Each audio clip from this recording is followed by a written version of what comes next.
sekali pandang patung ni kelihatan agak comel. Tapi bayangkan kalau patung ni tiba-tiba senyum sendiri. Untuk korang yang tak tahu, di dalam urban legend Thai, patung di atas dikenali sebagai Kuman Thong. Kuman berasal dari bahasa Pali yang dikenali sebagai budak lelaki. Gelaran budak perempuan akan menjadi kumani ataupun kumari, manakala Thong bermaksud emas. Jadi Kuman Thong bermaksud budak lelaki emas. Kuman Thong bukan sekadar patung, tetapi patung itu mempunyai roh ataupun semangat yang dipercayai berasal dari janin yang tak sempat dilahirkan di dunia dalam keadaan yang sempurna. Janin ini akan dipuja menggunakan ritual gelap. Dipercayai Kuman Thong berupaya untuk melindungi tuannya, memberi harta kekayaan dan juga memberi amaran jika tuannya dalam keadaan bahaya ataupun bakal diserang. Ada yang percaya Kuman Thong juga mempunyai sifat cemburu.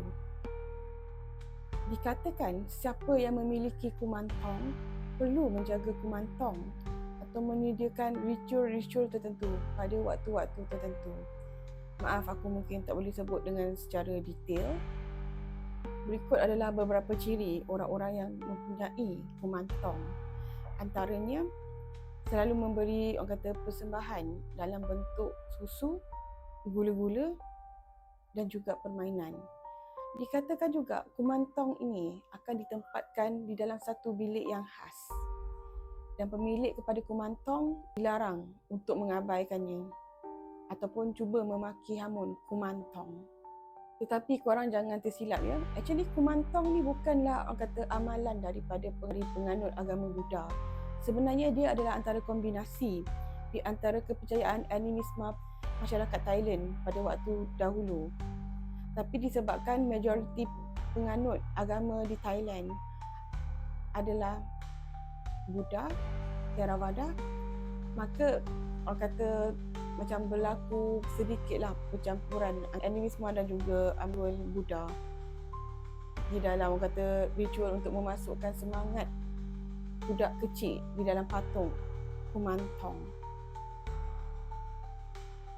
Dikabarkan jika pemilik mula mengabaikan Kuman Thong, selalunya pemilik akan mula mengalami benda-benda yang aneh. Terdengar bunyi tapak kaki budak kecil berlari-lari di dalam rumah, padahal dalam rumah tu memang tak ada budak-budak. Mainan bergerak sendiri dan selalunya korang akan mimpi budak-budak yang minta beri perhatian.